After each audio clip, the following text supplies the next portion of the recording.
There you go.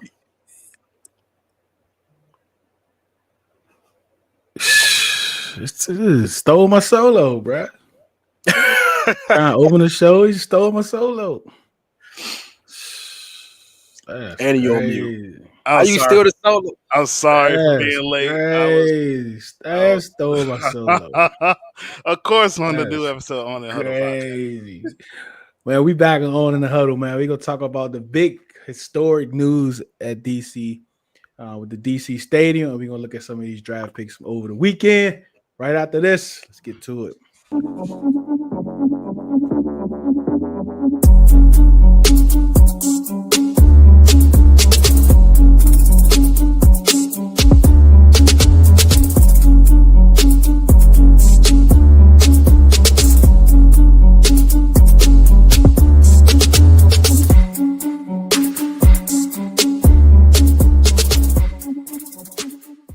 I know it looks like CeeLo is at a hotel, but he disappeared. I don't know exactly where he is. But Breeze, what's good, man? What's good? Oh, there you go. Good. Is he back? Is he still He frozen? trying to slide around the camera. Welcome back to Owning the Huddle podcast. Brother Deuce is here. He's here to defend his O-line. I'm getting sick and tired of you dudes and his fan base talking about my O-line. We gonna handle this today. Don't play. Welcome back to another episode on the Huddle podcast. We've been down for a while, but we are back in the building, man. Breeze, what's good, man? How you been, man? Blessed and highly favored, brother. It's been one of them years, but we back though. We Back with the gang. I know y'all missed us. So let's get it back, Pop. DT, what's cooking, man?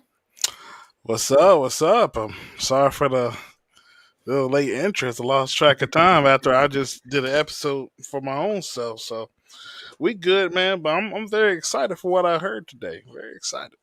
Yeah, I'm excited too, man. Secure, what's good, man? How you feeling? Let's jump right in and talk about it, man. Historic moment today, Breeze, and being in the city, man, is different.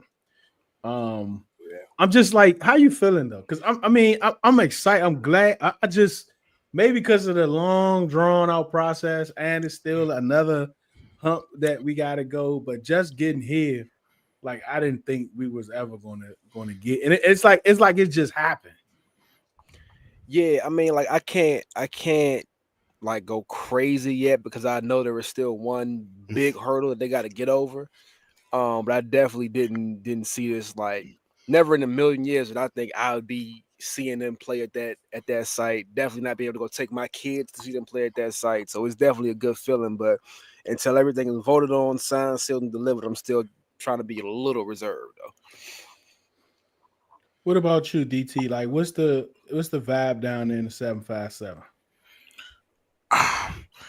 Man, when I first heard the news, I was extremely excited because this is something that obviously I never experienced at all, and I know my dad has never experienced going to RFK. Well, but he grew up on the RFK days, the history, the lore, just talk about the nostalgia of that stadium, and for this organization after 30 years of incompetence to finally get back on track. And the first biggest thing, not only they fixed the football team side after a crazy season, they decided they need to know where home is, and home is in the nation's capital.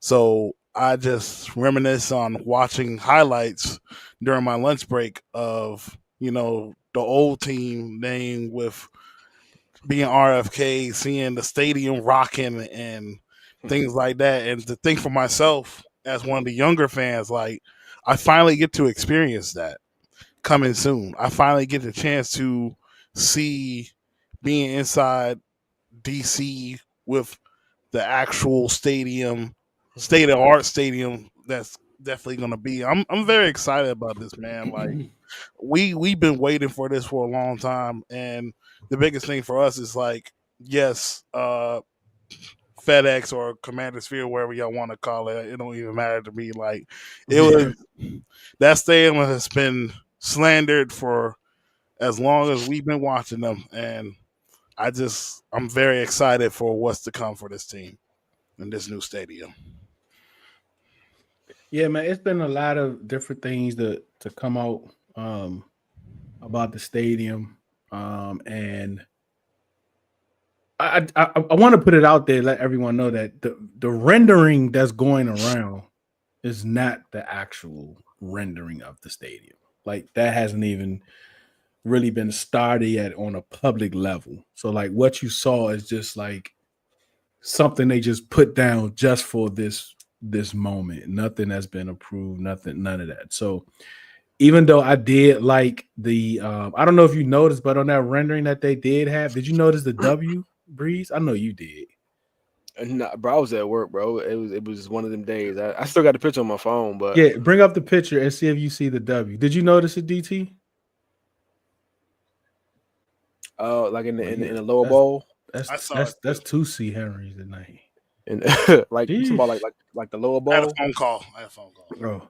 Not like if you look straight ahead at the end zone where the end Uh, zone seating is, you can see a W that's sitting there. yeah, yeah, It's yeah. like Those it's are like the yeah. yeah. Yeah. I think the I thought stadium that is was going to be sweet. called Redzone DC Media Stadium at RFK. Yeah. So it's so much, man, like to kind of think about it. But um anything y'all want to talk about? Like I know it's just something CeeLo really wanted to talk about, so I'm trying to really filibuster weight on him. So let's kind of pivot a little bit from the stadium until he gets in. Let's go to the draft, man. I mean, what was your initial reactions, Breeze? That was a draft this weekend. Um, nah, man. Y'all know ever since AP got hired, I've always taken the approach of trusting the process, and so far that's paid off. Um, I'm cool with the Josh Connolly pick, although I wanted one of the kind of higher profile defensive players who were still on the board at that time. But again, I'm not the GM. Trusting the process, and I do see the long term vision with drafting Josh Connolly. I love the Trey Amos pick. I love it. Um, I I think you just add another maniac into a secondary of head cases already. In a good way. In a good way. Um, I can't remember his name right now, but I love the running back pick in the seventh round. DT, I know Corey. yeah, I know DT is all over that. Only question I had was the linebacker from UCLA, who again his name slips me at this moment, but I heard he had like a lot of missed tackles last season. And he I believe he switched from like wide receiver or safety to playing linebacker, maybe both. Um, so I think I'm pretty sure he slots in more of like as like a special teams player for right now, but we'll just we'll see. But all in all, I'm fine with the draft. I'm cool with it. And then Jalen Lane, I love that pick too. I would have probably, if it was up to me, would have taken a bigger body receiver, somebody I could see as more of like a number two guy. Mhm. But I'm perfectly fine with the skill set and player in Jalen Lane out of VTech too. So I'm good with it. I'm cool with it. What about you, DT? Initial reactions of the whole draft. Had to look at my mic, make sure still on mute. But like I said on Sunday, I love this draft, and I said today on the episode I just shot, I love all the picks. All the picks just make sense. It helps positions that you had questions at certain spots, and then you fix it by adding a player that will eliminate a questionable hole and expands with the other players that's on the roster. With a Connerly, you have Brandon Coleman who will be slotted at guard, and you have Allegretti and Wiley. And Wiley will probably play a couple of snaps this season until Cosby gets back healthy. But you have your top seven offensive linemen all experienced, with the exception of Connerly, ready to go. And meanwhile, with Trey Amos, who he had a first round grade on as well.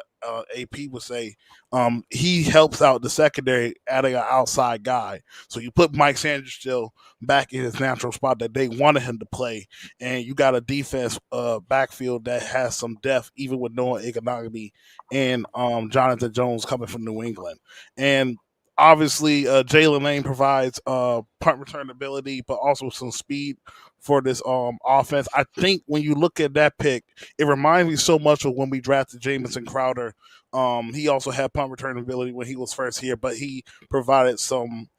Became a wide receiver 3 for our offense.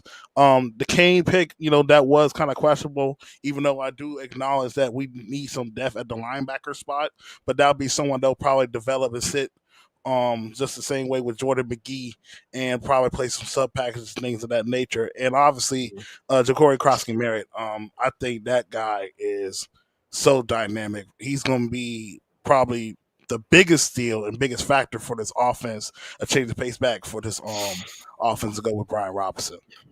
Yeah, and I remember having this conversation about the receiver group, like, towards the end of the season, maybe right after it ended. I don't remember exactly, but we were talking about guys like Crowder and OZ, and looking forward, like I remember saying, like I felt like there were guys who were, younger, cheaper, and better, who could do the same thing, if not do it better. And I think Jalen Lane fits that role perfectly. Because did we sign Crowder back? I don't think so, did we? No, we did a sack Crowder. No. So DT, I have a question, because I know DT is the resident college guy. All right. If you could do anything different outside of, I think the obvious one might be adding the edge rusher. If you could do anything different in the draft, what would you have done differently with the picks that we had? You know what? I'm going to be honest with you. Yeah, be honest, because I was here when we made that. I was watching you. We made that. Yeah, I know. I thought about it a lot over the weekend. I had a conversation with my dad.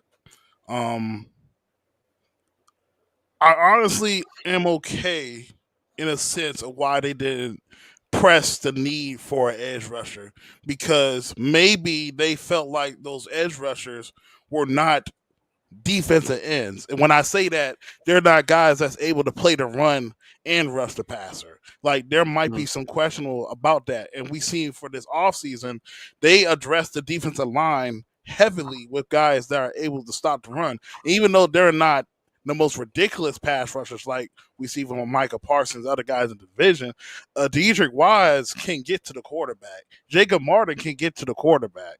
Dorrance Armstrong had an injury, but we see in the playoffs he was on fire. The 3 games we saw him in the playoffs, so they rush with by committee. I feel like Joe Witt and Dan Quinn know ways to get to the quarterback and create pressure packages and play some defense with the talent they have. Do we need? Will it be nice to have a talented edge rusher? Absolutely, but we saw last year in the debate last night. It's so funny. We were ranked outside the top 10 with 43 sacks. They're able to get pressure. Now I think for the next level for this defense, you having guys, coverage can help sacks too. Coverage sacks can be a good thing. So having a Trey Amos who can play man, who can play off ball coverage and playing zone coverage, that can help the pass rush as well.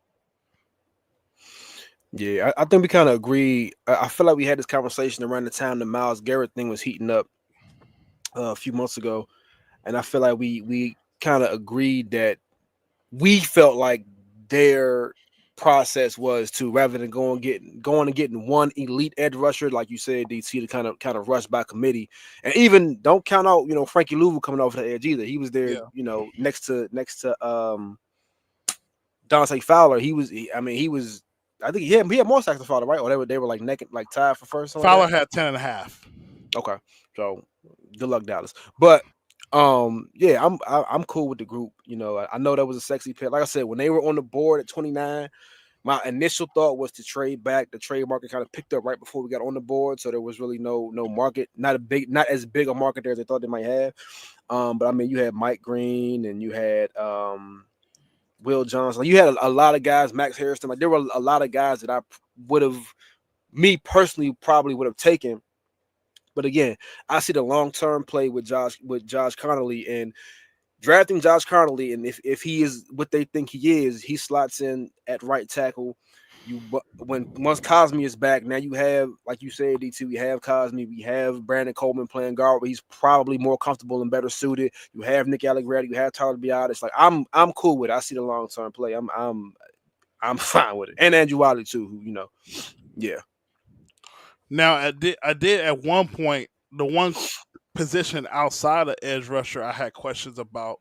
I did have questions about one of the safety spots in terms of the depth. I mean, I know they Mm-hmm. signed Will Harris, and I'm very high on what he can do for this defense. But in case somebody gets hurt, we just found out that Quan Martin had surgery on both of his shoulders. Then you had Jeremy Reeves. Then you had Percy Butler. George Dudley got some playing time last year, but I don't know how effective he was when he was in the game. But they Yeah. did sign the undrafted free agent McDaniels from Jackson State, who they Mm-hmm. are very high on. So if anyone knows how to use players that have strong versatility, it's DQ and Joe Witt. So I'm very excited to see when it comes to rookie mini camps how these guys are being utilized. I agree. And as far as safety, I think they are 100% sold on Jeremy Reeves being their special team ace, but I think they, for whatever reason, they want to keep him as far away from the defense as possible, as we saw with pretty much every other safety getting in the rotation except for him last season. But again, he is elite at what he does. I just think they would rather other people do it. Say even like Tyler Owens got playing Yeah, time over Tyler Jeremy Owens. Reeves. I think this offseason is going to be huge for him. Yeah. I'm cool with it. Like I said, I'm taking the wait and see approach, and I'm trusting the process. So until they give me a reason not to, I'm a trust the process. Hey, Breeze, you seem a little disappointed. You seem to talk to No, no, him. no, no, no, no, You seem a no. little I'm good disappointed. with You it. seem a little I'm good with it. disappointed. I No, no, don't no, know. no. I I don't only know. You say asked that. DT, I DT make me feel better. That's all I heard. No, That's no, all I no. heard. I only say that because again, when they were on the board at 29, there were a lot of, in my mind, if I'm Adam Peters, there were a lot of positions in play for me. Tackle wasn't one of them. But again, I see the long-term play with the pick though. If Yeah. if if if Connolly comes in and is what we think he can be, certainly what they think he can be, you fix essentially your entire offensive line with one player because you can slot everybody down one spot to where they're probably best suited at. I think, and if you take Brandon Coleman, who again most of us even last year felt like he would be better at guard than tackle, if you put him next to somebody like Laramie Tunsil, that helps his development that much more, in my opinion. I think he's more comfortable there, so I'm cool with it. Like I said, I would have done something differently, but I'm fine with it. So, like Herman made this point the other day when we was on the pod, DC. I don't know if you remember, but Yeah. I was kind of thinking about that. But like with Dallas, I don't think it was so much of a box in Dallas. I think it was a lot of Micah. Like the pressure came off of Mike. I mean the pressure came off of Micah. Like it all fed off of Micah. Right? Double teams, moving up and down the line of scrimmage, different things like that. It kind of fed off of that. And we didn't, and that's why I think he's trying to see how much like Louvu can be that type of an impact. But I wonder, is there still a ceiling? Do you all think is there a ceiling for Luka that he hasn't touched yet? Like, has he touched his ceiling yet? Um, I don't. I wouldn't say he touched his ceiling, but I don't know how much you can really expansively get out of him. But I do think you have a higher chance of getting more out of a defensive player like Johnny Newton, who was injured majority of last year, that can be the pass rushing defensive tackle that they want him to be, that can help elevate Louisville's game. Like I think more like those guys like that would be more efficient. And when we talk about rushing for the box, um they did move Micah a lot in Dallas, but they also move Dorrance Armstrong, Dante Fowler, and the other guys as well to create rush lanes and packages for that defense. And they also just I look at the Atlanta times with DQ and Seattle as well, because all his defenses have maturely advanced as time went along. But that Seattle defense, they kind of have some of the similar things we're kind of doing right now with like a Red Bryant. Like that will be what Javon Kinlaw is expected to be for this defense. A big defensive tackle who's going to be at the edge spot, using his power to shift inside to cause some havoc. And they had like a Cliff Averill, they had a Michael Bennett as well on that defensive front.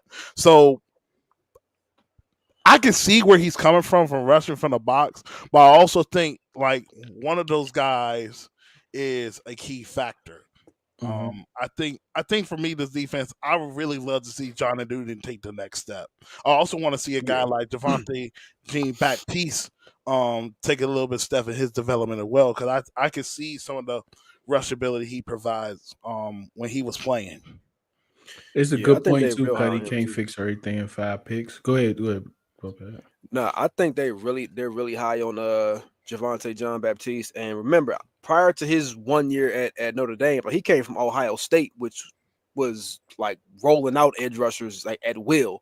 So like he has that background and that pedigree. And I think DQ, has done a great job from spot to spot of like going from Seattle to Atlanta, and Atlanta to Dallas, and Dallas to here. Where it's like this is not going to be. I'm not going to recreate this here. Like I'll get here and I will build a different version of it. Yeah, the kind of meat of it will still be the same, but like I'm going to build a different version of it to better suit what I have and what I can get. Versus trying to, like we saw a lot with not just the last regime, but all of the previous regimes trying to fit square pegs in the round holes. I don't see DQ and company doing that with this defense. Like they're getting guys and letting guys do what I mean, obviously what they are getting guys that fit what they want to do, and then making the most of their abilities in that scheme. Yeah, I mean, I think this is a good point by Cuddy, and like and rushing from the box. Like I think that's just what we're going to have to do. Because we I don't. I mean, even with Louvu, like Louvu is more of a energy, quick spin move, like Mm-hmm. beat you really quick. He's not like a guy's gonna give you a whole rack of pass rush moves. You know what I'm saying? So like, even he's not a guy that you can say, you know what, I need one on 3rd and 8. Right? He's that's not the type of player he is. But I do think being able to put Mikey back in the slot, having Will Harris and those type of guys, I think is going to be great at um, bringing pressure from the outside, right? And Louvu does a good job, and just having some more speed. I think is going to kind of is going to benefit us. We're gonna talk about the stadium. CeeLo, what's good, man? Was good, was good. So y'all discuss Mikey in the slot? How do y'all feel that move is gonna, what that's gonna look like for the defense? You think he'll be able to, kind of pick up where he left off on the outside, or does he have to kind of start over in that role? Um, I think they started putting him on the outside like week 3 when we played Cincinnati. I think. Mm-hmm. Um, Something like that. That Yeah. was the first. I That was the wouldn't. first game he started out there. Yeah. Yeah, I wouldn't necessarily say he would have to like start over, but it's more of just being resettled back into that spot because he played slot in college, but Mm-hmm. just I think it'll probably be a little bit more different in terms of like what he was trying to learn, what they were trying to teach him to do and stuff. But because of how bad the room was, they shifted him outside because he was their best guy that can play the spot. So I don't think it's really going to be a problem for him. I think he'll adjust back accordingly.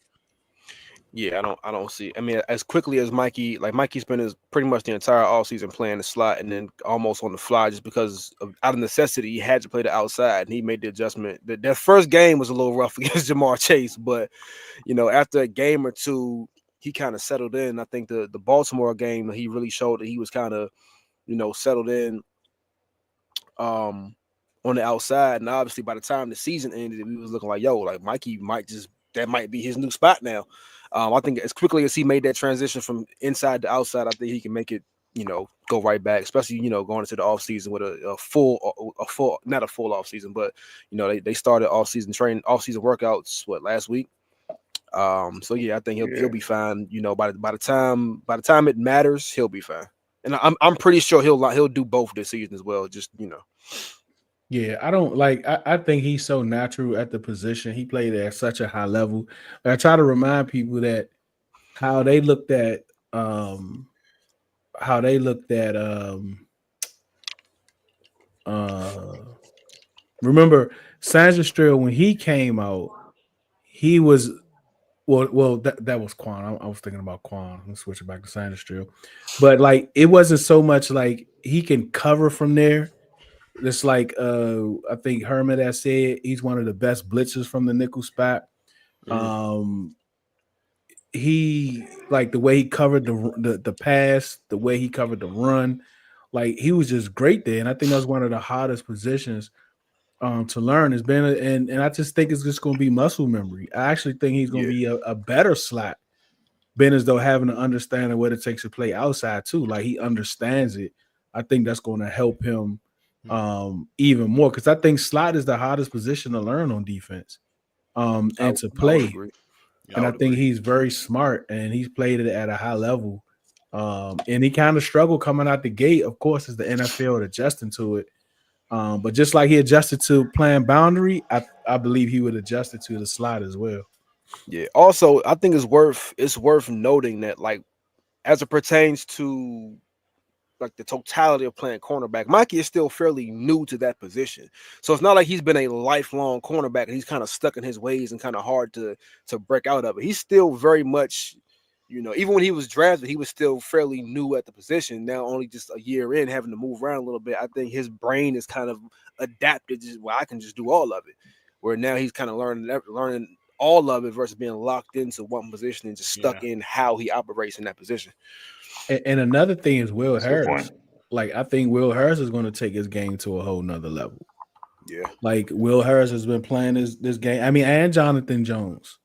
Mhm. Like I think these guys are going to really put these young kids in a spot where they're just going to be like balling out. I mean, they already high IQ guys. We know Mikey was out there calling plays like the first half, like the first few games of the season. You can see him out there kind of Mm. directing things. And you got Jonathan Jones, like has that championship mentality, and I think that's also going to help Marshawn too, especially having Will Harris there. So I'm not worried. I'm not worried at all about Mikey. That's a good point about the veterans. I don't think we had a fairly young. Well, it felt like we had a fairly young. I mean, we had the other Mike Davis, who we call him number 23. We had the other Mike, whatever his number was. We had the other 23. Mike Davis in the It in the don't. It back. ain't his no more. But we didn't have much veteran leadership in that and quality veteran leadership in that secondary room, if I can recall correctly, last season. So we'll for the first time under Dan Quinn, we'll have an actual, we got some depth, we got some quality depth, we got some veterans that's been around, that knows what good look like, what I'm saying, and they can kind of tutor and mentor, um, the young guys, and Mikey included. So yeah, it should be a better I secondary for mean, sure. as it's kind of mapped out right now, like your fourth and fifth corners are Jones and Yep, Noah Igbenogany. Like that's that's a excellent. good thing. That's a great thing. Like That's excellent. versus like last year we saw like we were going into the season with three of our top 4 or 5 corners being Emmanuel Ford, Benjamin St. Juste, and Mike Davis. Yep. Like now we have legitimate depth at least 5 deep, and I'm sure they have 6, 7 deep. They'll find those players as they go through the process. But like it's night and like looking at where the secondary was at this point at this time last year. Tens if you telling me your starting lineup is Emmanuel Forbes, Benjamin St. Juste, and Mike Davis versus like outside of Mike Sammerstill versus this year being Marshawn Lattimore, Trey Amos, and Mike Sammerstill. Like I would take that 10 times out of 10. Like Complete 180, bro. 10 times out of 10, Yeah. bro. Like Complete 180. So like like Trey Amos is to me is nothing like Diggs, bro. Nah. I mean, this guy is this guy's technical, Christian. Like, don't listen to them Cowboy fans tell you that, bro. He's technical. He has great hands, great hips. He has physical. like instincts. You can tell he's like there's not too many people like the Ray Lewis's, the Ed Reeds, like those type of guys. Like when they play, you can tell the only way they made that play is because of film review. Like it's no way they was able to do that unless Yeah. they knew it was They coming, knew it was bro. coming. Yeah. And that's the type of vibes that this kid give me. Like he watched tons of tape and he understands what's happening. But yeah, I think this kid gonna be on a whole nother level. Yeah. I can't wait, man. I'm looking forward to it. Well, one of them picks was thrown right to him, but the first one they got was so good. I'll count both of them. Yeah. And he's so physical, and it's like he's clean physical too, bro. It's real clean, man. On how Yeah. physical he is. Oh How yeah, was he in well I the, guess how height and was speed, I guess. Yeah. how is he in the run game? Oh, he's great, and he's great in the screen game too. My goodness, like he's great in the screen game. Like That's what's up. he gonna come up and hit some people. Like That's what's up. Yeah, I'm true old like school press dude. I want to see this secondary with pads on. Like I'm already like Mm. offense. Like I can wait a little bit, but like I feel like this secondary, and we already know like the DQ and Joe Wood mentality. Like they want to put pads on people. They want to hit you. They want to be physical. And like when the game is over, win or lose, you was in a football game. Like and this secondary is already. I mean, you adding. I mean, I know we had Jeremy Chin last year, but from a physicality standpoint, Will Harris is not very far. He might be even further ahead than Jeremy Chin. He's not as big as Jeremy Chin, but he's coming downhill and trying to hurt somebody. Like what I mean? Like this secondary is built to put it on you. Especially with Will Harris, man. I think he's gonna Yeah, man. bring a whole different attitude to this defense. It's week one. They're gonna try a little stretch zone and bounce somebody outside. He gonna come downhill and knock somebody block off coming around that edge, man. I can't wait. And it's crazy because not until you just mentioned this, I didn't even think about like the veteran leadership, the lack of In the veteran secondary. leadership that they had in the secondary. Yeah, Mike Davis, he's still trying to find his way. I mean, he ain't nobody to be all, you know what I'm saying? I know. I was just trying to think as we were talking, like, man, who was back there? And I think Mike was the oldest. Yeah, we didn't really have much back there last year, did we? Nah, I mean, I think like you can make a legitimate argument that at this time last season, Benjamin St. Juice might have been your leader in the cornerback room. Yeah. Like Yeah. you know what I mean? Like, and that's for us, that's a scary thought to have. But Yeah. I mean, at this point last year, it couldn't have been Sanders still. It wasn't Emmanuel Forbes. Mike Davis was Right. new. I don't even know if Mike Davis was on the roster at this point last season. Like right Yeah, after they the signed draft. him in free agency. Okay, so he was on the roster, but he was still new. Right. Like Noah Igbenogany, he was new. Like I think this point last year, like Benjamin St. Juice might just be your leader in the secondary, and at least in the cornerback room. I know the safeties you had a little more I veteran mean, who led. though? But that's a good one though. Noah Like who? wasn't Noah with the Cowboys, Yeah, Yeah. yeah. so at least he knew a little bit about the defense, coming from Yeah. from the system. But yeah, that might have been the best we can come up with in terms of veteranship. So Maybe. yeah, And I'm yeah. if I remember correctly, like this when they first signed Noah, it's a good portion of people who thought Noah might just be a camp body. Yep. Yeah. Like I'm not you know what I mean? Yep. So it's crazy to think where they ended up at, and obviously like now once they like by the time the season ended, like yo, we need Noah back. Like, Mm-hmm. so you know what I mean? He had a good year, good season. Yeah. What's up, man? I appreciate the support, man. Mm-hmm. Man, crazy. Yeah, all right. So we got Trey Amos, the secondary. The offense, we didn't even talk about Conley. Well, we kind of did a little bit. I don't know, see if you want to add Conley, like the offensive line. What do y'all think the offensive line look like? I just can't see the tape that Josh Connolly has, even though it is at left tackle. And I always say just because you play left tackle don't mean you can play You can right play tackle. right. Mm-hmm. But I'd be surprised if he can't, man. This dude, man, the way he moves, how athletic he is, his feet, his hands, like I'd be surprised if he can't play on the other side. Like he has to be at right tackle. I don't know, man. What y'all think? It gotta be. So I feel like he's too good to be a guard. Too good, bro. Yeah, I mean that's yeah. yeah, no, I agree. He's got to be a tackle. But that's my only concern was that, and again, DT, correct me if I'm wrong, because I know I defer to you on anything CFB, but he didn't play that much right tackle, if any right tackle in Nope. college. I think he might have to make maybe a Mm, couple snaps, but I don't think he played mm-mm. much right tackle. I only If think he played right tackle on the field goal. if he I know only he got some work at the Senior Bowl. I know we did get a little bit of work at right tackle at Yep, the Senior that's Bowl, it. It was at the Senior but Bowl. yeah yeah, he didn't play. Nah, he didn't play no right tackle. If it was like unbalanced looks. Right. Yes. Yep. Right. so And that's that's a So my tight end. And that's a tight end, really, because he's really Yeah, like that's when he go out he's and block athletic too. people. and yes, he did. Yes, I yeah. did see that. He can move. I think he is too good of an He athlete took to a be a he took guard. a wildcat from the six, bro. Yeah, like Bro, you know what that's I'm saying? crazy. Like That's crazy. you can't slot him down at guard. Like you can't do that. That'll be Mm-mm. No way, bro.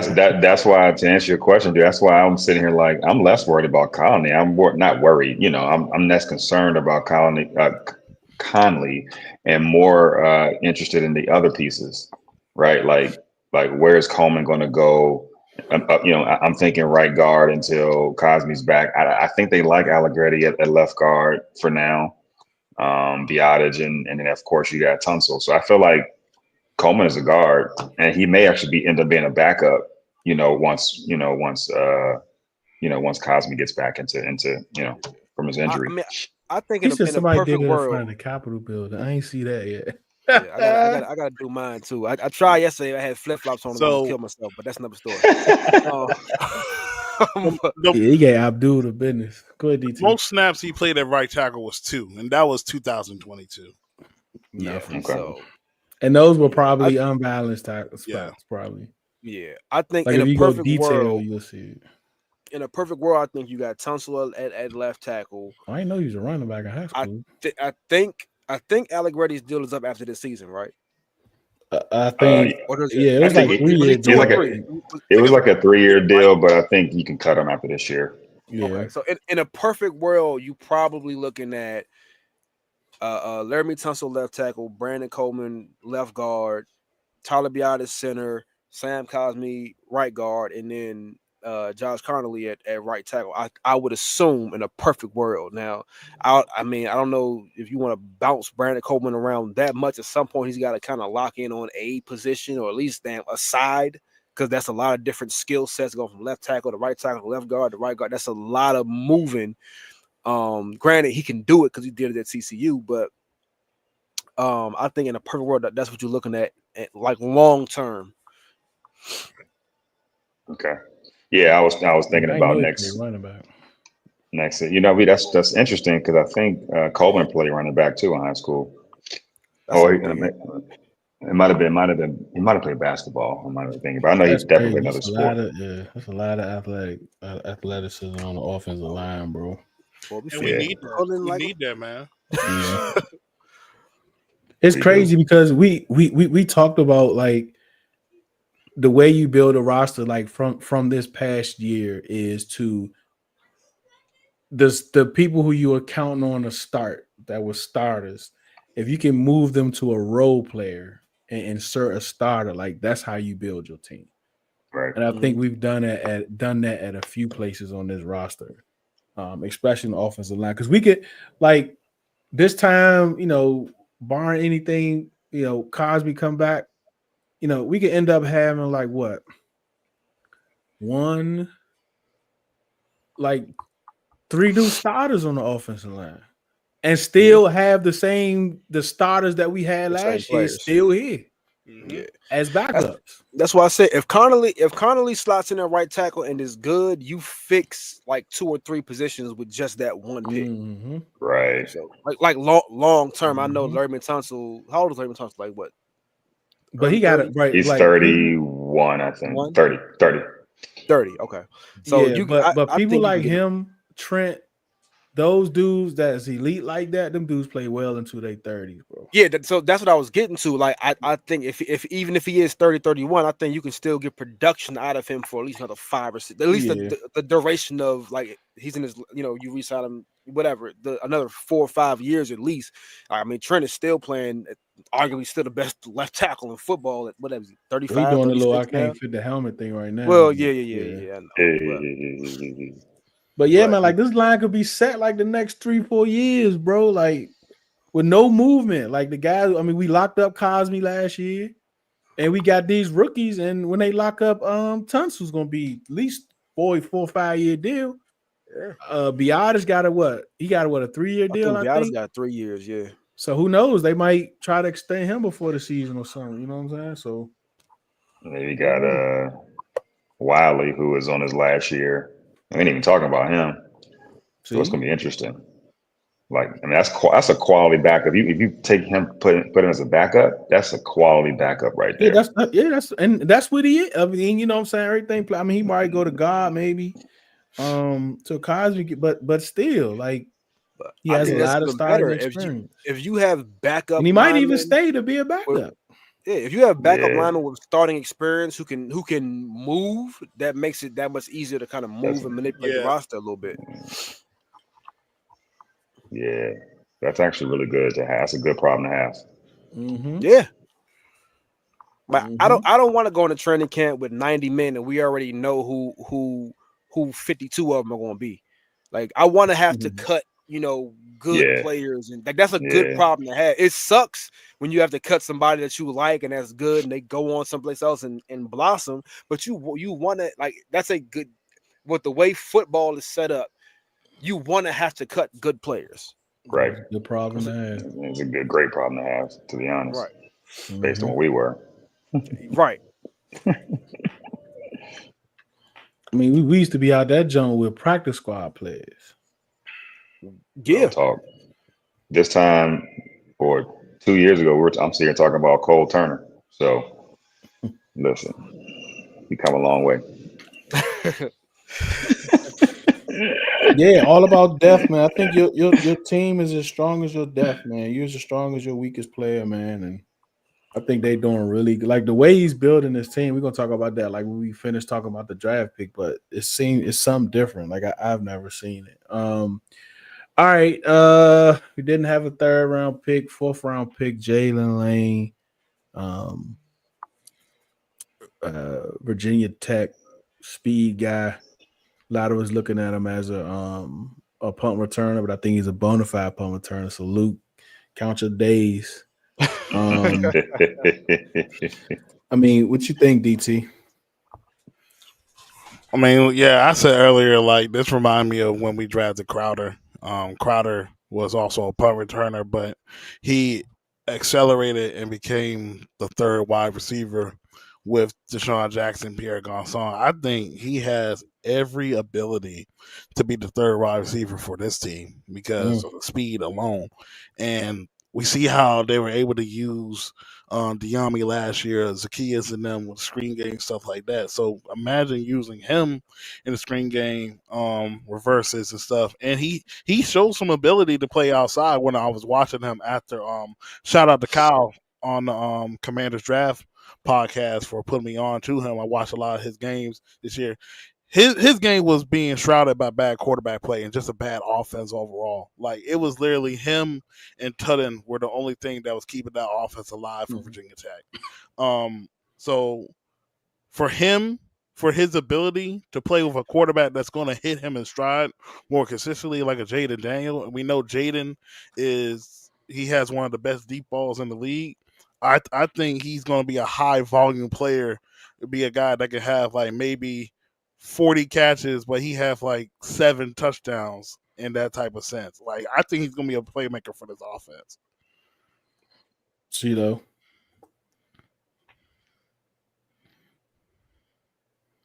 Yeah, I was just gonna say, I like the one of the things that I like about this pick, and it seems to be a theme across a lot of these picks, um, is we like guys that kind of been through some stuff, and so you have a guy started out in Middle Tennessee State, that he went and moved on at Virginia Tech. Um, he earned everything he got as our GM stated, man. So I feel like he'll be a great fit to that locker room. Yeah, I would love to. I like the Crowder comp DT. I think he'll come in here. Everyone is going to think and pencil him in as a special teams guy, but he may actually take some snaps right there in the slot. He can move around a little bit. Speed guy. I think it's a good pick. I think he can do a lot of things. As long as he stays healthy, man. I feel like in this offense, it'll be perfect for him and Jayden to get it going. So yeah, I like the pick, and I think it's going to be a good commander.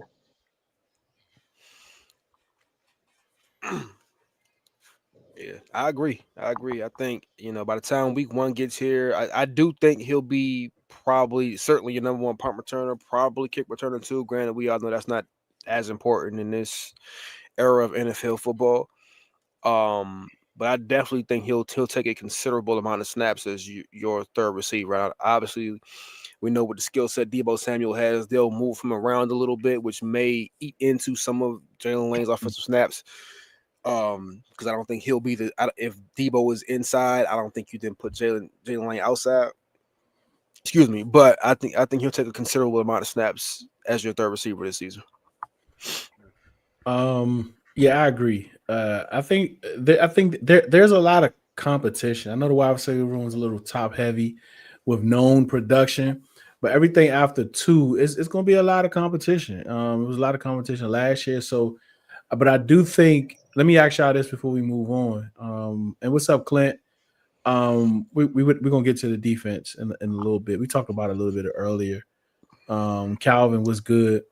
Yep, you have Gallup, but at this point this year from last year, we can count we can count Noah instead of Jahan, even adding KJ Osborne. So like which wide receiver rooms are you taking? The one we have now or the one last year? Oh, it's not even. There's not even debate. That's funny.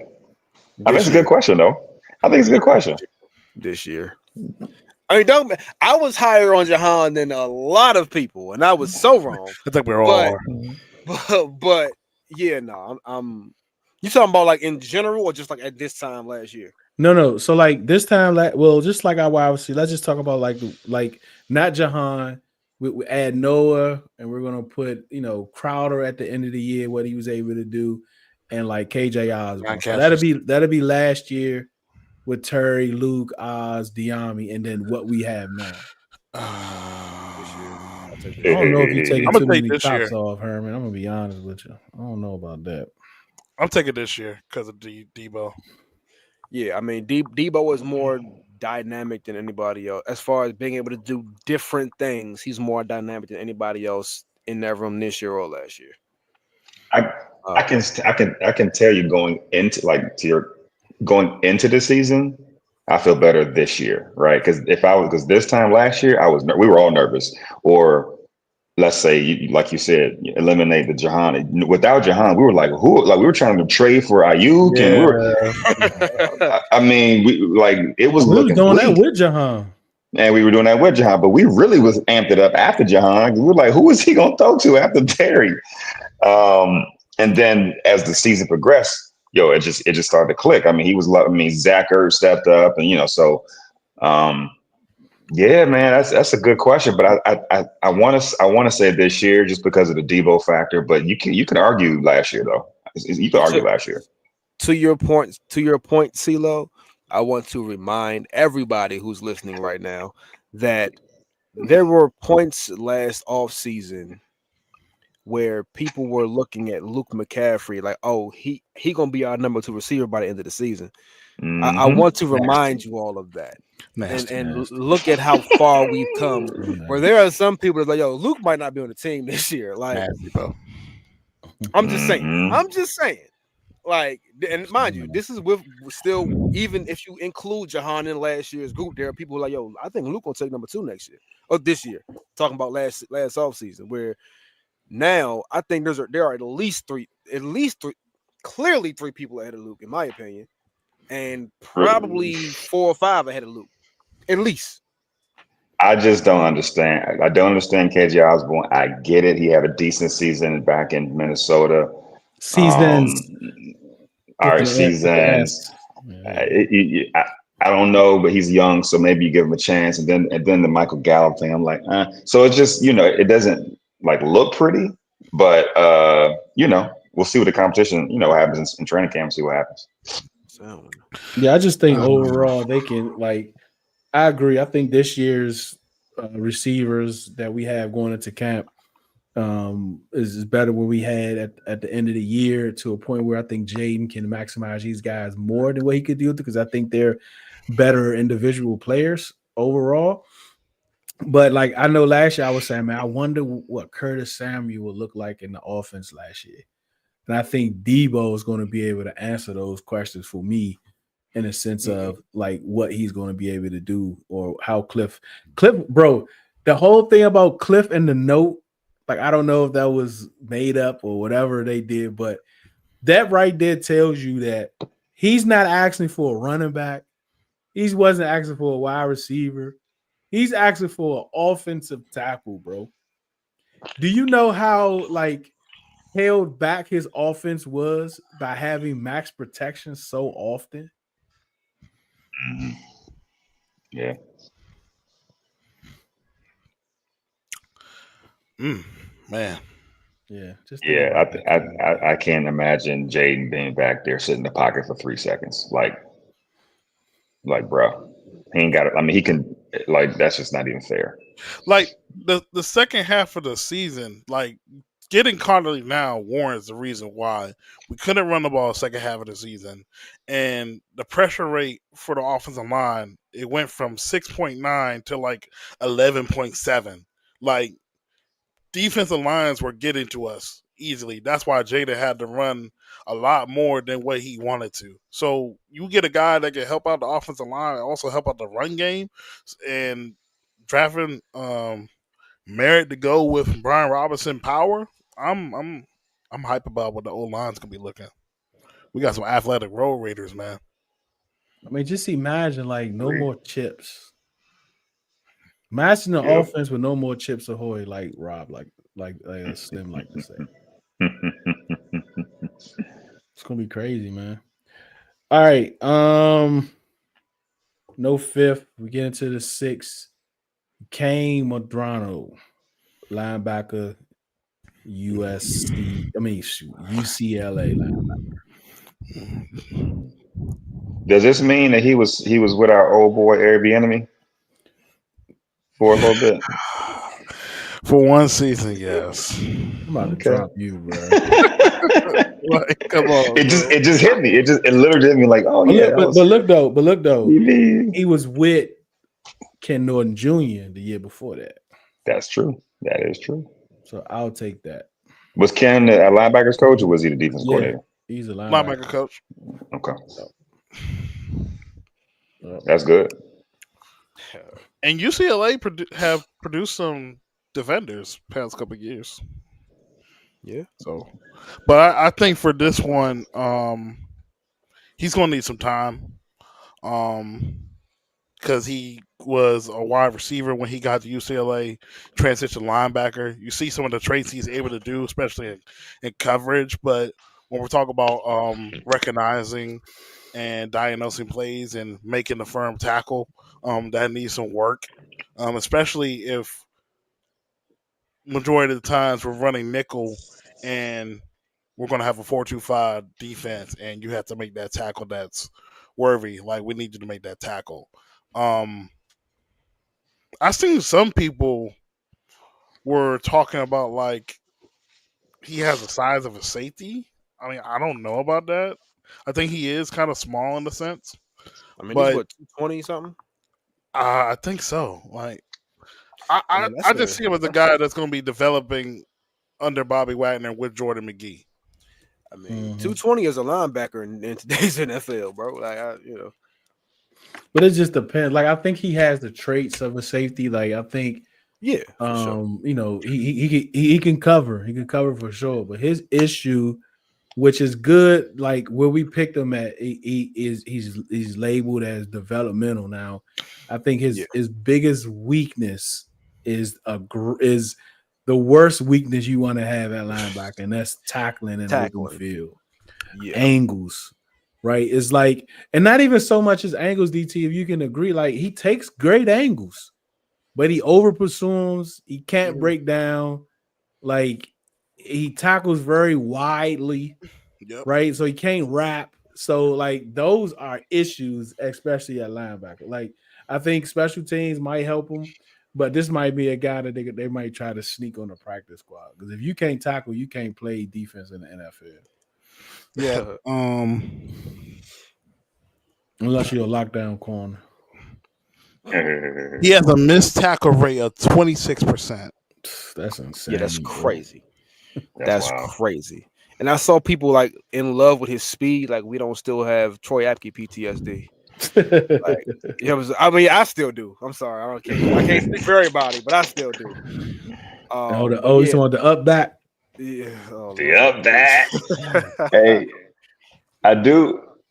I mean, I do like the fact that they highlighted that he can cover a little bit, because of the size you guys mentioned, 6'3", 222. He has the ability to, he has nice hips, and can be able to move and laterally and switch, switch on the fly when you're trying to cover someone. So that's a good something to build on, and maybe he can work on some of that stuff, like you said, do some special teams or on a practice squad. Jamie could tackle, bro. Like relax. Yeah. Yeah, Jamie, he ain't no tackle problems. He just other Jamie was problems. problem was reading and all that stuff. But Yeah, nah, and I that's the think difference. he's Like he can read defenses. Like I think he does a pretty good job of that. It's just like can't do nothing about. Maybe you can tell somebody else to go there because. nah. I definitely. I mean, where he was picked at, you can definitely. He's definitely can be a project. You didn't draft him in what the 6th round for him to come in and start week 1. Mm-hmm. You know what I mean? But he's definitely somebody like based on his size, he's somebody that's like, you know, he's a little bit too slow for a safety. But if you put him at linebacker, he's super fast as a linebacker. And although maybe a little bit undersized, but again, in this era of football, 222 is can easily be a line 6'3", 222 can easily be a linebacker in this era of football. This ain't back when we had Jesse Armstead, Jeremiah Trotter, and LeVar Arrington. Like these dudes ain't walking around 250, 260 no more playing linebacker. But yeah, that was my one question mark with him was his tackling because he plays linebacker and like every position kind of has one thing that their like position group is known for having to do. And if you are a linebacker, you would think that one thing for that position is tackling. So if your biggest red flag is your ability to tackle people, it's like, ugh. Remember, But he was a wide receiver, right, and you which probably can't tackle that well, Breeze. I mean, I can get you down. Like, I ain't finna sit there and say I'm the best. I was the best form tackler, but every time I go tried, I succeeded. You go know what I'm low. Go low. saying? Just go low. We gator rolling. We taking them ankles and knees out, man. I don't care. That's You know right. what I'm saying? So in comparison to Jordan McGee last year, who's a little bit obviously a more natural linebacker, his missed tackle rate was 14.9. This Um, is in the That's In NFL still or this last college, year at when, Temple. when in college when he Okay, was that, coming out. that's high too, but that's like regular okay high. 26 is insane. Yeah, bro. Yeah, Kane had 27 missed tackles, bro. Yeah, like 26%, like that's insane, bro. That is that's insane. that's literally he one missed out of every over a four fourth. I'm tackles. about to say he missed a fourth of his tackles, dog. Like, Every 4 tackles you're gonna miss. That's tough. Yeah. Hey, well, special teams, and we'll go from there. Yeah, I mean, what do y'all think about because a lot of people say, he could be Louisville backup, but Louisville can tackle. Like, I just like how Uh, do you all feel if about the that's the depth of the linebackers? it's a to be determined, bro. I mean, you got Yeah, McGee. Hampton. And who I else? think they still see Hampton as a linebacker too. I know That's he right. was hurt a lot last Yeah. season, Hampton, but Hampton McGee, and you got the what's the dude who was on special teams last year? The special teams demon. Belor, Jordan Belor. Valor. Did they bring him back? Valor. Yeah, Nick Belor, yeah, yeah, yeah. they did. They brought Yeah. Belor back and then let Michael Walker All the go. special teams guys back. Him, Revo, Okay. the rookie kid from last year. We was just All talking right. about. What's his name? Al Owens, Tyler Owens, yeah, Tyler Owens. Is he a safety or he is a linebacker? safety. safety, Okay. Okay. but he was an ace Well, on special I teams. think Tyler Owens Yeah, might you're be right. the same size as the kid from UCLA though. Tyler Owens if I'm not mistaken, is a fairly big dude. Madrano. I think. Don't quote me on that. I think Tyler Owens is a fairly big dude. And the crazy thing is because of these new kickoff rules, as you could tell, like we got two aces. Usually teams like before these new kickoff rules, you usually get one. You got one special teams ace. Like we got two or three of them. When they signed back Nick Below, I was like, huh, that's interesting. But it's not like he's not like competing with Revo. Like they are like the special team aces. And you can carve your way in the league like that now. There's more opportunities to do that with these new kickoff rules. Yo, Them dudes used to fly to get downfield. kickoff coverage is important. I mean, Brandon said you get regular the ball okay on high. you get the ball on 30 now. That's crazy. 20 yards, you're at the 50-yard line. Yeah, that's That's insane. two first downs. Yeah, that's wild. They forcing people to take that joint out. Yeah. Well, we They did, force you. man. They force you to have accurate kicks too. You want to kick it in bounds now. You know, Yeah, you want to kick it. You know, that's why we ain't. Man, I ain't or in play. I ain't even gonna talk about it. Question that linebacker. Yeah, I think I agree. I think DT. Did you answer? What do you think about the depth of the linebackers? Depth. We have people there, but it's all about them taking the next step, especially like Jordan McGee. I know Adam Peters has been harping on a lot of the guys that he drafted last year. So we know that last year McGee was getting a lot of time with the first team. I believe they had a plan for him. Now I'm not sure if they want to continue the plan or not, but drafting Kane, I was like, but then I understood because we were very thin last year at linebacker. Mm-hmm. So I'm that's kind of one of the big question marks still to me, the linebacker spot outside of Bobby and Luvu. Do Yeah. do you guys think? I mean, that's a significant drop off if injuries occur to one of those guys, right? Would you agree? Mm-hmm. Yeah, Yeah, yeah. especially I'm with Bobby. DT though. Older. I'm with DT though. I think they definitely had a plan for Jordan McGee, and him getting hurt kind of derailed that a little bit. And I don't know where they pick up if they pick up where they left off with him. But I think like if you're, I guess your second team linebackers, I would think Jordan McGee is probably the best of that second team. I would think as far as playing the linebacker position, which leaves a little bit to be desired for me. Um, but we also know they don't necessarily rely on linebackers like super heavy. A lot of times it was just Luvu and Bobby on the field. So Right. I'm Right. cool with just seeing how it plays out. And I think between DQ and Joe Witt, they'll figure out the best way to utilize the position. Now, again, if bodies start dropping, he's gonna look a little crazy. But Yeah. Yeah. Next pick, infamous running back. It's so funny. Fandom has no intelligence. We knew for like 2 weeks this kid was in the building, 30 visit. Everybody saying how high we on him. And we ain't talk about him at all. But as soon as we draft him, oh, he's a steal of the draft. Somebody was saying that he could be the Bucky Irvin of the draft. It was some national guy, I think, when they was listening, but I don't think it's out the question. I mean, he runs hard. He's taking some to the house. He has some great vision. But how do you all like? Do you think? And he played in the Shrine Bowl. So, do you think him not playing this year is going to kind of hinder him getting off to a fast start? Because Hell I no. don't. I don't I at think his all. leg's gonna be fresh. Like running back is a position that has a very high wear and tear rate. So if you can get one that essentially had a year off and still he played 2 games last year and one of them was the East West Shrine game. Like you know what I'm saying? I think he'll be fine. I'm fine with it. I'm cool with it. I don't think he's quite like Bucky Irving, but it's like far as like a speed and burst standpoint, but he's definitely a little bit of a change of pace that we have been looking for. Mm-hmm. I'm hoping for Isaiah Pacheco type of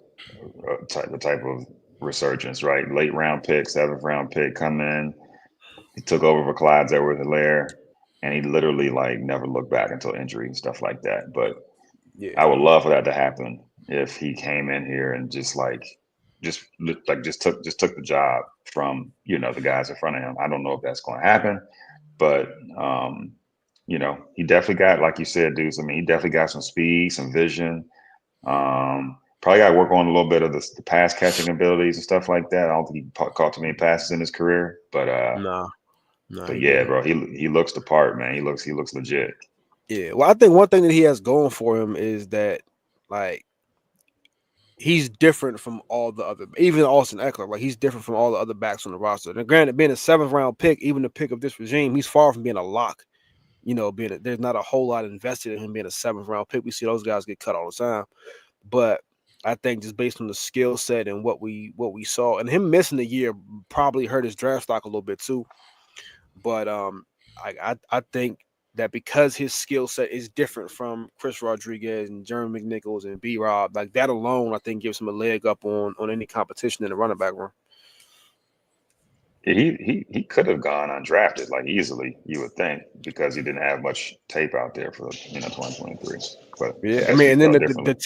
tape that he did have was at New Mexico, which isn't exactly a college powerhouse. Like, you know what I mean? So Right. he said I think he has what, 1 game of tape from Arizona, and then the All Star game. Yep. So Yep. I like it. DT. Didn't he go to Didn't he go to? Was that the Alabama Alabama State State. kid? Mm-hmm. Yeah. Started at Alabama State, then he transferred to New Mexico, then transferred to Arizona. So Yeah, to the other. um he was one of the sleepers I talked about on the draft show, introduced to Smoke and Kyle. Um I just love his running style because it's something that we lack. We got a lot of power guys. We got a lot of guys that don't have the same shiftiness and change of pace. And for what I've been evaluating how the offensive line has been shaping up, I feel like they're going to change the scheme slightly to a little bit more zone blocking. They're still going to have the gap power runs and duos and stuff, but I feel as though there's going to be a little bit more zone blocking based on the running backs they brung in. They brung in a Caleb Johnson who played in a West Coast style offense with the zone blocking. Corey Kiner from Cincinnati has the same ability as well. And you get a guy like Krosky Merritt, he has everything just like those guys, but he's much, much faster. For speed, um, the cut ability to get the extra yardage needed. He shows some physicality, even though he looked like he's not big. I think he's the perfect complement for Brian Robinson in the run game. Now, I'm not going to say he's going to be RB1, but if we're talking about ability to have as much production as Brian Robinson, I think he could definitely do that.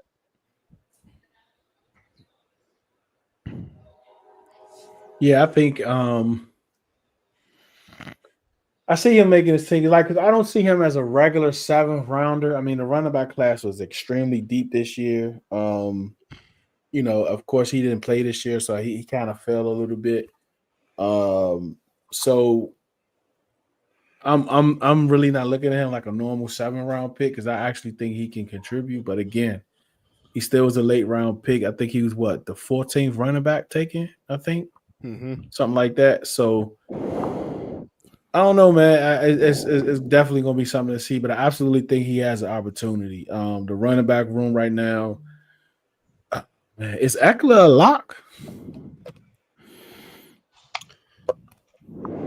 I mean, I think Eckler. Well, I think so. Just based on the fact that who else is on your in that running back room is catching passes. Yeah.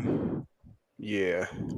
Like I I don't. mean, B I Rob can do it, but Yeah. I just don't think they look at him in like. that role. I think Eckler is your third down back, Yeah, but Mm-hmm. just based on pass catching ability. But I think from like running style, like Eckler ain't exactly the shiftiest dude in the world.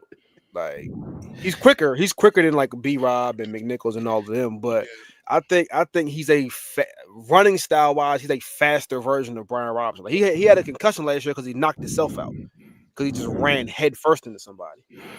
Like, you know what I mean? yeah. He's not sitting and cutting everybody up and like he's gonna find a hole, hit it, and go, which is fine. I have no problems with that running style whatsoever. But he kind of has his lane being that. You know what I mean? I think Jaworski, Murray, whatever his name is, I'm gonna learn it. But Bill. Bill, let's Yeah. go with that. Why they call it Bill?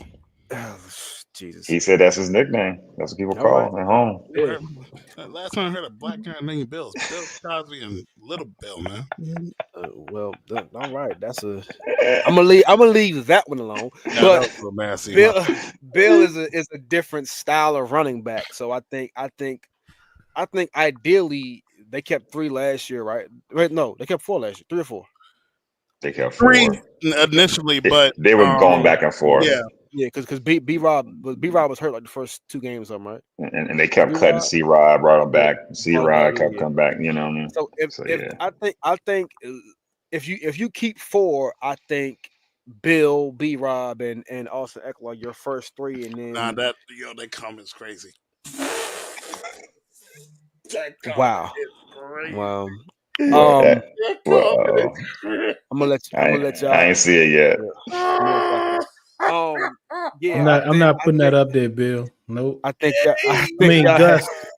I'm not putting that up there, Gus. No, I sir. think you have No, McNichols and C Rod sir. and whoever else competing for that for DT that 4th stupid, spot. yeah. DT stupid, yeah. Y'all be wilding in the chat, bro. So I think to your point, Breeze, if he really is able to overtake McNichols, they don't really like C Rod anyway. But so I can easily see them replacing C Rod.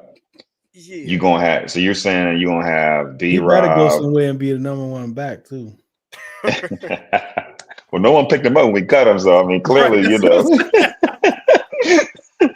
exactly. 8 times, yeah. But so you're gonna have B Rob, Eckler, and Bill as your running back. If they keep 3, I think those are your If 3. they Now, take 3.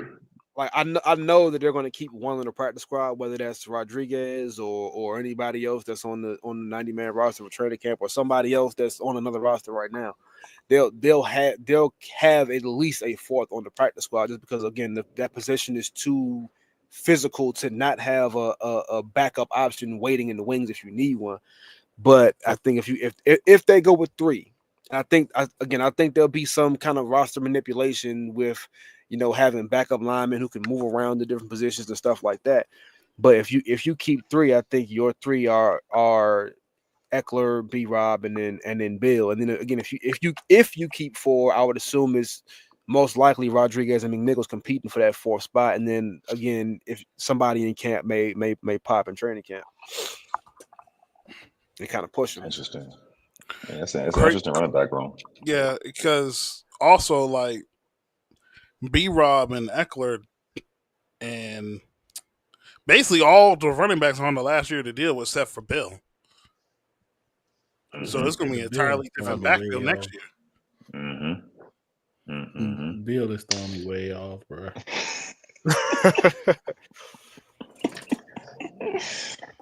Way off. I'm gonna do that challenge at work. Hey, don't get none of your kids on there. I ain't trying to get them in video. I did. I did it. I did it yesterday, but I had flip flops on and almost killed myself. So I gotta Good redo it. God Almighty. 'Cause, It's a couple. It's a yeah. couple. It's a couple of close deaths I saw. I mean, Deuce just kind of, like the more people who do it, you're getting people who can like successfully do it. Deuce kind of was like, "Ugh, and like it just, Mhm. I mean, Deuce dude, almost like took I ain't about himself to hop out. up. Man. I ain't about to Hey hop up Kenny, on you nothing gotta like do it. that. Kenny, tag me. Hashtag Josh Conley challenge, Kenny. Now you gotta get Josh Conley to post one and do it again. Nah, he already got one. He already did that jump. He ain't doing that jump no more. I mean, he don't have to But now. His draft training over with. to the finish on Ja'Cory, um, Mm-hmm. I love the pick. I think he's going to provide something to the offense that we desperately need. We don't have a home run hitter. I think he could be a home run hitter. Um, and also the one thing it'll lessen the tread on Brian Robinson because he has not played a full season since he's been in the NFL. He has not played a full season. So Yeah. having those guys as well, and then also to help out with Eckler because Eckler had injury problems as well, especially concussions. I like this backfield combination with those three. Hmm. Yeah. Right. But see, that's why I think that they'll probably keep four, and again, certainly have at least one in the practice squad because you just don't know what you're gonna get out of Ja'Cory. Again, Bill is throwing me off. And then we know the injury. All of Austin Eckler's injury, the majority of his injuries, not just last year, but career wise, have been either soft tissue or concussion, which are ridiculously unpredictable. You know what I mean? And then B Rob has also never played a full season. Granted, one time he got shot, so that's a little bit out of his control. But you know, you kind of gotta have a backup option. And I think, like last year, three of the four running backs more or less kind of played the same way. And there was no kind of change up with the running back room without Austin Eckler.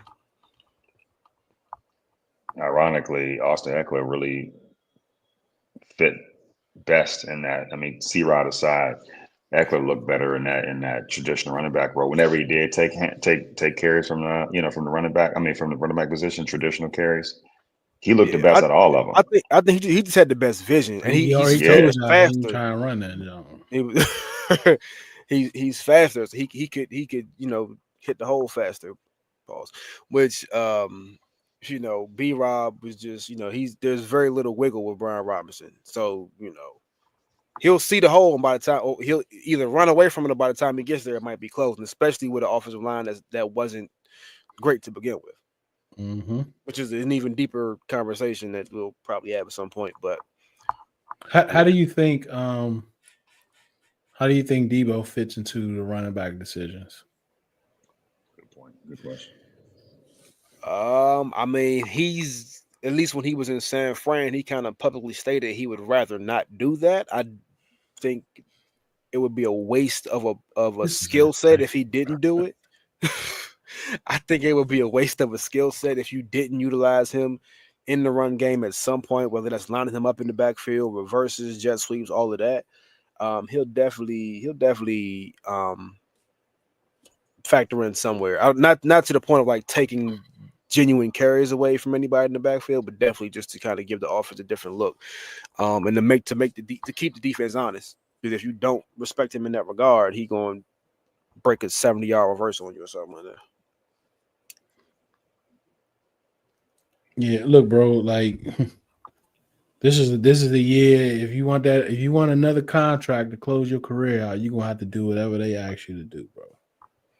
Yeah, You yeah, don't want none coming out that you didn't want to do this and you didn't want to do that. yeah. And he is in the contract year, so Like he you either are let who him, you are because of what you've done and been successful at. So, right. and I'm sure they probably had that conversation with him. Hmm. So, what you think, DT? They're gonna use him the same way they use him at San Francisco.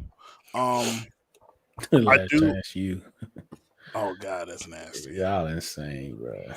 They're gonna use him the same way they did at San Francisco. I don't see as many carries as he did over there, but Ooh, they're gonna give him touches in some shape or form.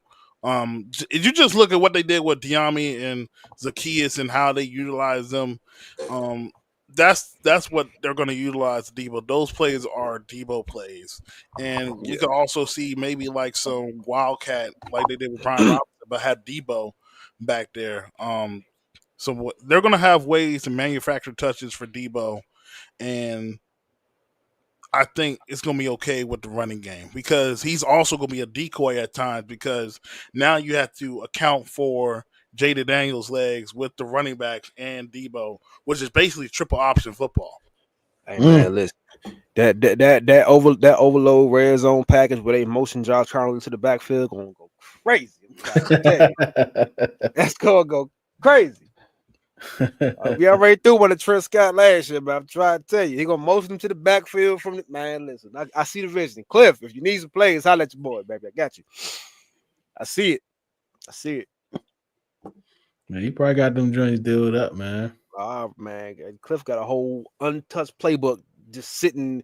He ain't even get to open that one yet because he ain't had the personnel for it. Like, All right, so I haven't really looked at a lot of the undrafted guys yet. But anybody stand out to y'all in the undrafted pool we signed? the kid from Louisville, Yeah, we just what's his signed him today. the receiver, yeah. Damn, I can't think of his name. This is Ja'Cory Brooks. Jacory, but yeah, I like him. I believe he was a transfer from Alabama too. So like he can play. He can play. I saw him a little bit, obviously being a Kentucky fan and seen him play. Um, he can boogie. I'm a little intrigued by him. Granted, we signed the kid from Georgia last year, and a lot of us thought that he might, do something and didn't do a Yeah. thing at all. Matter of fact, let me check. Um, I just checked. but We are talking about. receiver is just one of them positions where you just never know. But I'm definitely intrigued by him, and then obviously the story with Gabe Taylor. I know he's not signed; he's got an invite, but that would be a cool story if he's able to make the 90-man roster and then ultimately the 53 too. And then the D tackle from UCF too. I like that pickup as well. Yeah, he looked like he's legit. Like we watched, we watched, we watched a little bit of this tape the other day. So I'm definitely interested in this guy. So we got to see. What about you, CeeLo? Any undrafted guys? Because I didn't really get a chance to look at none. I'm really. No, I haven't gotten into it yet either. Um, I'll get into it this weekend. DT, what about you? Robert McDaniels from Jackson State. Oh yeah. Shout Yeah. out to the HBC. They met That's with two. him. We got two HBCUs. Yeah, Yeah, well, if you count Bill, we got three. Yeah. Okay. Oh, I was counting him. We got another one. Oh, yeah, it's another one. I think it got a guy from is it Jackson State? I feel like there's another small school guy in Jackson there State, somewhere. Alabama State, and I feel like there's another one. I gotta go look. Yeah. Go ahead, DT. My bad. but they met with him a lot as well. And for the safety room, we talked about how I was a little concerned with the depth. Um, I think he has a great chance to make the roster. A lot of people talk about how versatile he is, and versatility is what they want in the safety room. So I'll keep my eye on Robert McDaniel come this offseason. Um. All right. Anything before we go to the stadium? Anything y'all feeling some way we didn't get? I know somebody. I know they wanted to mention something about the edge. So some about the pass rush. man, like I said, I'm cool. I feel like they want to do D line, pass rush by committee, and have different packages and all that kind of stuff versus having one kind of elite guy. And Deuce, you brought it up, kind of using Frankie Louvu more in that Yes, kind of. yes, Key. Can you send it to me, Key? My bad. Are you good? kind of using Frankie Louvu in more of that like Micah Parsons kind of role, but more so doing it by committee. I'm fine with that as long as there is production. We saw it like nobody thought Dante Fowler was going to have the season he had, and he had it. Mm-hmm. I'm cool with it. I'm cool with it. Again, I'm trusting the process. So yeah, everybody wanted Myles Garrett, but I'm fine with, if we can get that his production from two or three different guys, combining for it, that's fine. Mm-hmm. Is Louisiana Monroe considered an HBCU? I know it's a small school. Nope. Okay. Nah. That's the Raising Cajuns, right? Or no? Yep. Yeah. Oh, we got the Fentrell Cypress. That was the first person, That's right? Florida. That's from Florida He's State, Florida right? State. Yep. Yeah. Yeah. Tim I heard good things about McKay, him. O lineman. He Yes, that's the kid that he tore his pec muscle or something at his yeah. pro day, He got right? hurt the pro day. No, not Yeah. it wasn't a pro day, it was the senior one of the senior games, right? For real? Yeah.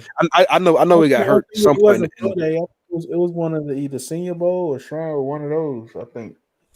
Yeah.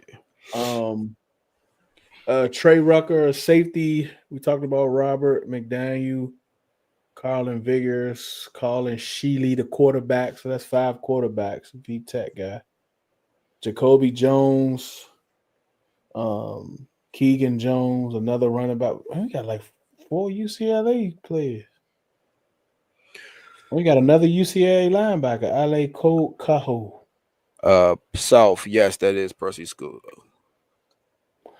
though. Before we move on, Gabe, Mm. any comments on the Gabe thing? Got a camp invite, rookie camp invite. I mean, I don't know, not right man. now. Like, yeah, I mean, if it gets to a point where like I don't think it's gonna be no favoritism or nothing like that. Because if it was, they would have signed him to a rookie contract, right? So, Right.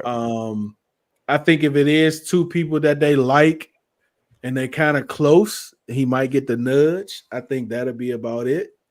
But I don't think they're gonna like he's gonna get any special. Like some people think he's gonna get like he's gonna get like some type of favoritism or whatever. But I don't I think think if he shows well enough, which obviously I guess technically speaking that goes for anybody with an invite, but if he shows well enough, I'm sure they'll find I can see them finding a spot for him on the 90-man roster just because like there's probably not much different between 91 and 90. As far as like where those guys rank out. But then at that point it's on him. It's a great story. We already know people are already starting the debates about what number he should wear. He didn't even have a contract yet. But yeah, for obvious reasons, it'll be a great story. I'm also in the camp of people that I also kind of want Gabe to, make his own path. I know the story will be great and it will be amazing for him to run out the tunnel and in that uniform. I get all of that. But as long as it's not in the NFC East, you know what I mean. I would love for him to go kind of make his own way, and not once And you some get to the league, leave following in Sean's footsteps right there, and then go be Gabe Taylor. yeah, and some things just kind of drawn out, bro. Like Yeah. I think. not the no disrespect or nothing like that, but some things just kind of like drawn out, man.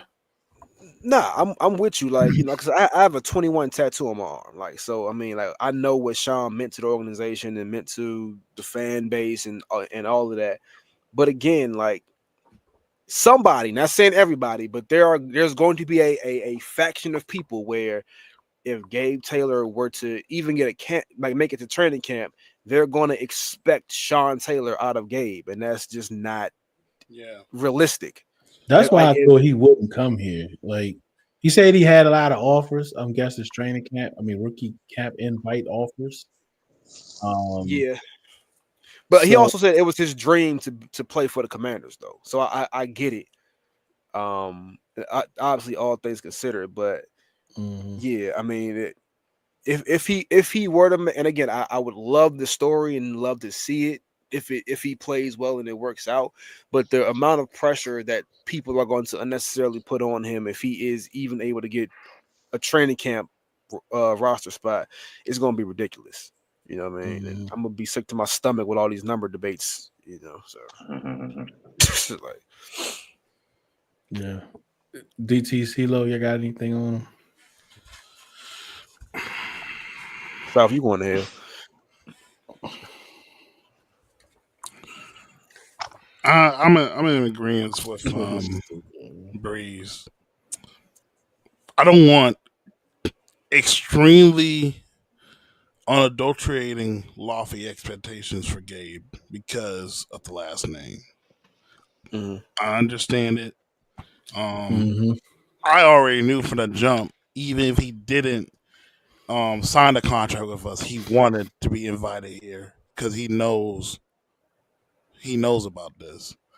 But I want I want our fan base to like pace and set your expectations and don't get outraged or what the outcome might be. Because at the end of the day, it's still a business. Um, I'm rooting for him because I know how much this means to him. Obviously, there is a strong emotional feel and attachment for what he's doing right now. Mm-hmm. Wearing, even though the name has changed, obviously, but he's wearing the burgundy and gold that his brother was wearing, and that means a lot. So I'm a root for Gabe. Most definitely. I can't wait for this process for him. But I think we all need to slow down our expectations. But still root for him. Wherever he plays at, root for him. Because he's living his dream. He's doing something that a lot of people don't get opportunity to do. Yeah. Yeah, I want Gabe Taylor to have a chance to be Gabe Taylor. Yes. Like, you know what I mean? And I think I thought he was albeit a late round pick, but a draftable player in my opinion. But I also understand why he wasn't drafted. Coming from a small school, being a little bit of a smaller safety and all of that. But like he can play football. But I just think being here would be harder than anywhere else in the NFL for him to latch on. And also, for better or for worse, Gabe would essentially be trying to not intentionally, but he would be attaching himself to Sean's legacy here, at least in some people's eyes. And just being realistic, Sean was the fifth pick in the draft. You're like, he was that. You know what I mean? Gabe coming in with not even a UDFA contract, but a training camp invite. Like the likelihood for Gabe to remotely live up to any of those expectations is just it's small. So while like DT said, I'm rooting for Gabe, I support Gabe, and if it happens, it happens, and I would love to see it happen. Don't get me wrong, but I really just want for him to just go be the most successful version of Gabe Taylor you can be, and not be solely locked in on being Sean Taylor's little brother. So, but yeah, that's probably enough on Gabe Taylor though. Respectfully,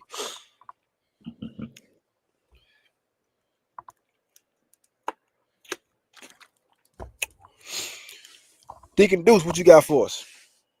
Um, the stadium, man.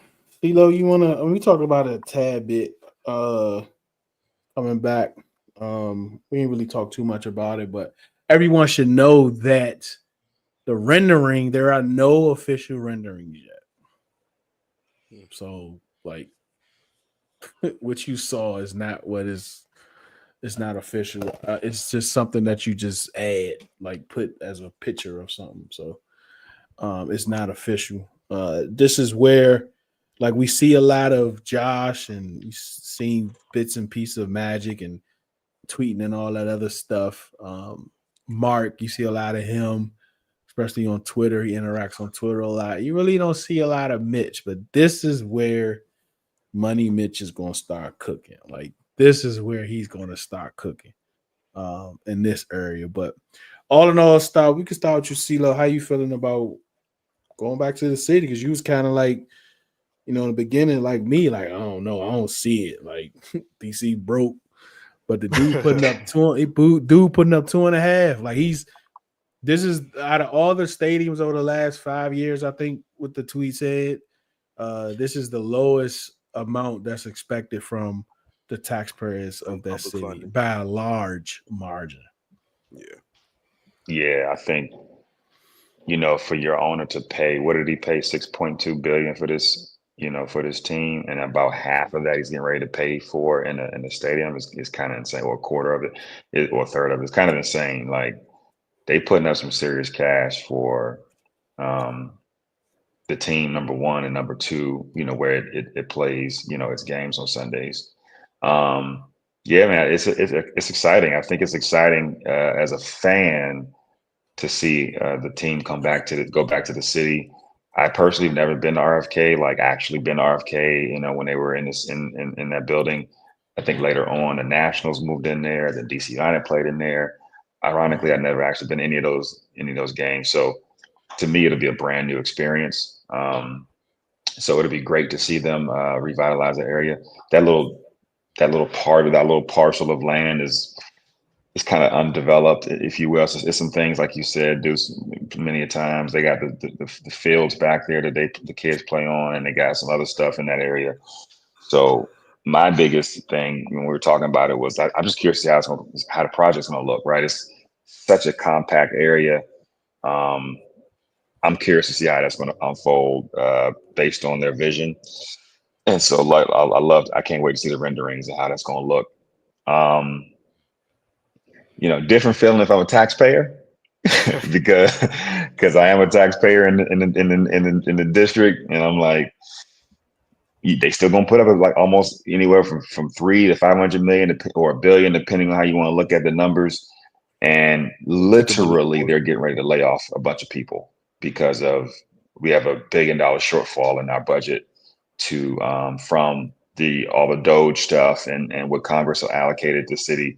So they actually have to find Isn't that money. still in court though? They're still working through it, Yeah. but that's still a legitimate like shortfall that people are not That's a they're lot gonna of money, be bro.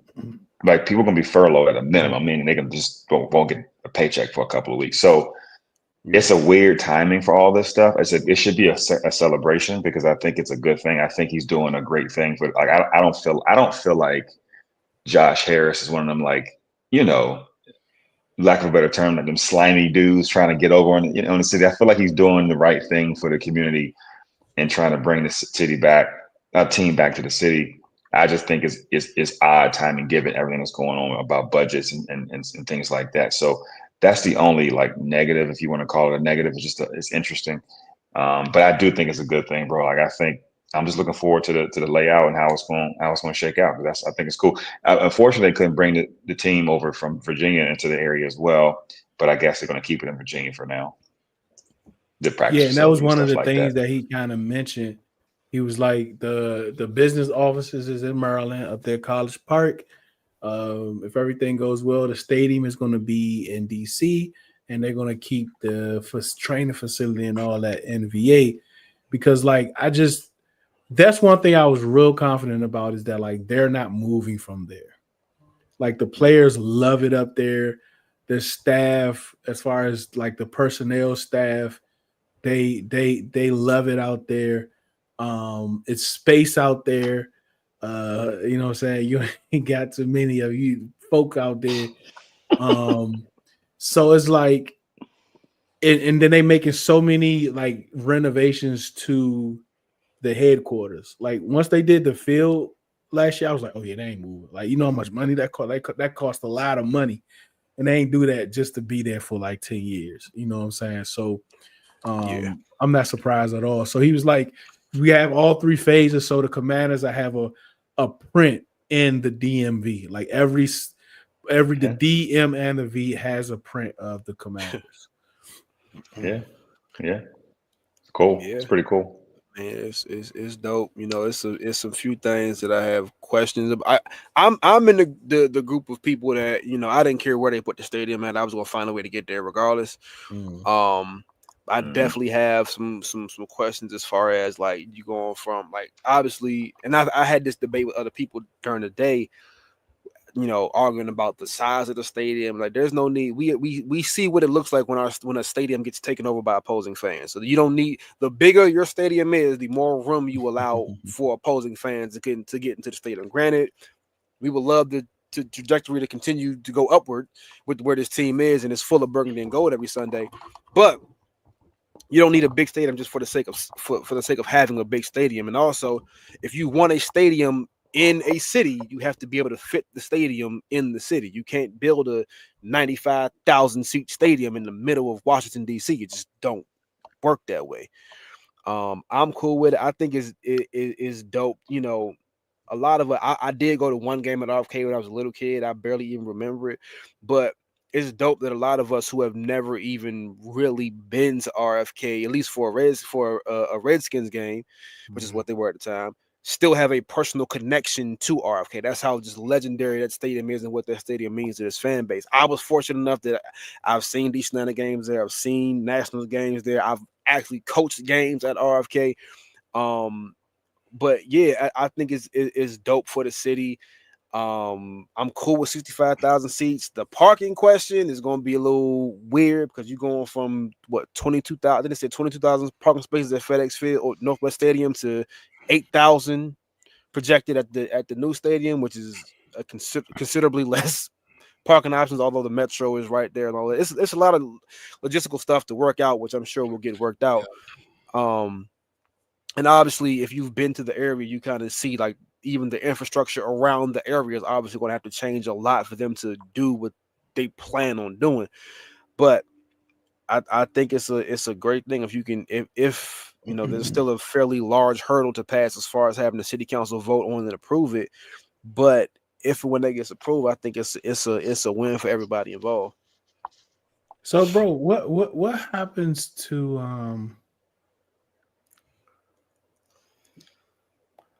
Oh shucks. What happens to uh FedEx or yeah. Northwest.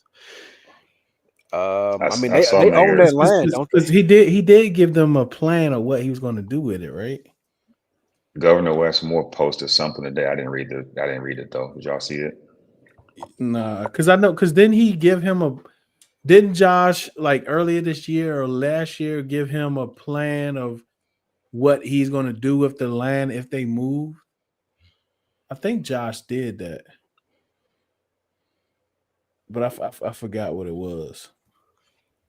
Yeah, don't give me the line. That Yeah, I don't know. because I I'm do I'm only know. I'm only saying that because I wonder like because they supposed to have some type of state of the art ride share thing. It's supposed to be huge. So and Mhm. having DC and Metro, so I wonder if they will have like transportation from like FedEx. I mean, for Northwest to there, like whatever they do, I think that'd be very interesting how they kind of work because they got to deal with Metro. They got to met like a 10-year deal with Metro or something for what they did last year, the beginning of Oh last year, I yeah. believe. So, We'll see. I mean, Stadium Armory Station is much closer to that site oh yeah, it's than walking Morgan distance. I mean, Boulevard Station is to FedEx to Northwest you do Stadium. so that's no. Yeah, like now like Morgan Boulevard is a, a Yeah, that's a mile and some stretch. change away. Yeah, That's a that and for real. I'm a fairly in shape person, and that's a long walk for me. So So I was just reading. It sounds like right now um, that the commanders will pay for a study to determine what to do with that land in terms of redevelopment opportunities, but they agreed to demolish the stadium no more than 90 days after the first game is played at the new RFK. damn. So they will demolish the stadium as of today. Hmm, So I wonder what that's they're gonna do with interesting. the land because Yeah, they own that yeah. land, don't they? Or Yeah. is it like leased from the state of Maryland, or like how does that work? I'm not sure. No, I think Josh they own that land. Yeah, I Okay. feel like At they the said stadium like and the when parking lot is on. yeah, I feel like when previous ownership was going through it, when they were talking about the lease expiring in like 2027 or whatever, they were like, yeah, the lease expires, but they own the land, so it's not like a true, you know, Yeah. like they gotta go anywhere because they own the land of the stadium. Mm. They can figure that out. I ain't worried about it. But it ain't over yet. It ain't over Yeah, yet. nah, That's what I say. it I'm not. ain't I'm there not yet. rejoicing and partying yet because that hurdle still got to get cleared. But once that gets cleared, And Josh gonna have to put out some more money because he got to pay them all. well, I don't. We don't know what you're talking about, Deuce. Yeah, we know how it Yeah. works. Yeah. Yeah, man. I think that's about, man. It's been an hour already. Sheesh, an hour 44 It's minutes. almost 2 hours. Yeah. Sheesh. Hey, man. Let's get up out of here. DT say you just put something out, right? Yeah, I just put some out on my channel, recapping the draft for the Commanders. Command Time podcast will be showing up on Wednesday, and only the not only God Almighty. See, this is why I do too many doggone podcasts. I'm about to say on the Enters the Lab podcast will be on Thursday. Talking all NFL, recapping the NFL draft. Yes, sir. Cooling with Breeze. Yeah, man. I'm putting my life back together right now. It's been a rough first quarter of the year, but we getting back. I've been coming soon. Don't worry, y'all. I know people keep asking me. Coming soon. Just stay with me. Just we back. All right. CeeLo ain't got no name for it, but we call it the Life Pod. Yeah, we're gonna have some health and wellness information for everybody that we can kind of chat about what all that means for everybody. So looking forward to the tuning in. You'll see more coming out about that real soon. Yes, sir. We about to get out of here, man. Hermie going fishing tomorrow. All right. Have fun with that. Let us All know if right, you man. catch some. We about to get out here, man. We appreciate your time. We know it's very valuable for you to spend it with us. Absolutely appreciate it. Remember, do it because you love it, not because it loves you. One beat, one sound, one heart, one love.